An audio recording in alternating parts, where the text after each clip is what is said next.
মাছ নরম হয়ে গেছে অথবা মাছ খেতে ইচ্ছে করছে না, তাহলে মাছের এই রেসিপিটা ট্রাই করতে পারেন। আমরা বাজার থেকে মাছ আনলে অনেক সময় এক দুটো মাছ একটু নরম পড়ে যায়। অনেকে নরম মাছগুলো ফেলে দেয়। আজ আমি ফেলে দেওয়া মাছ দিয়ে মুখের সাথে লেগে থাকার মতো একটি রান্না শেয়ার করব। অন্যদিকে আমি কড়াইতে কিছুটা তেল দিয়ে তার মধ্যে দিয়ে দিয়েছি বেশ খানিকটা পেঁয়াজ কুচি, তারপর দিব রসুন কুচি, এরপর দিব প্রায় ধরো 2টার মতো টমেটো কুচি, এরপর দিব বেশ খানিকটা কাঁচামরিচ কুচি, তারপর দিব মাছগুলো, এরপর দিব স্বাদ মতো লবণ, হলুদের গুঁড়া, মরিচের গুঁড়া, ধনিয়ার গুঁড়া। এরপর খানিকটা পানি দিয়ে ভালো করে নেড়েচেড়ে কষিয়ে নিব। এই রান্নাটা যত বেশি ঝাল হবে আমার কাছে মনে হয় তত বেশি মজা। আমার মা এই মাছগুলো নরম হয়ে গেলে এভাবে রান্না করে দিত, আর গরম ভাতের সাথে কী যে মজা লাগতো।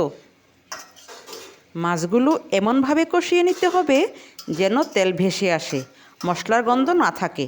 ভালোভাবে কষানো হয়ে গেলে কিছুক্ষণের জন্য ঢাকনা দিয়ে দিব। এই ধরো 5 মিনিট পর মাছগুলো যখন সিদ্ধ হয়ে আসবে তখন মাছ আর মাথাগুলো খুন্তি দিয়ে ভালো করে ভেঙে দিব। মাছগুলো ভেঙে আবারও বেশ কিছুক্ষণ মাছগুলোকে কষিয়ে নিব।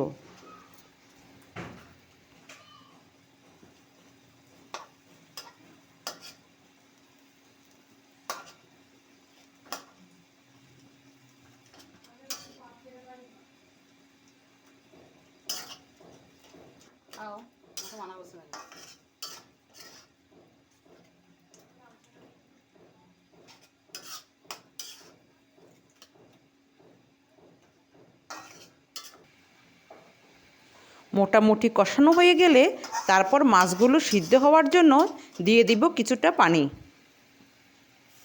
পানি দিয়ে আবারও কিছুক্ষণ ঢেকে দিব।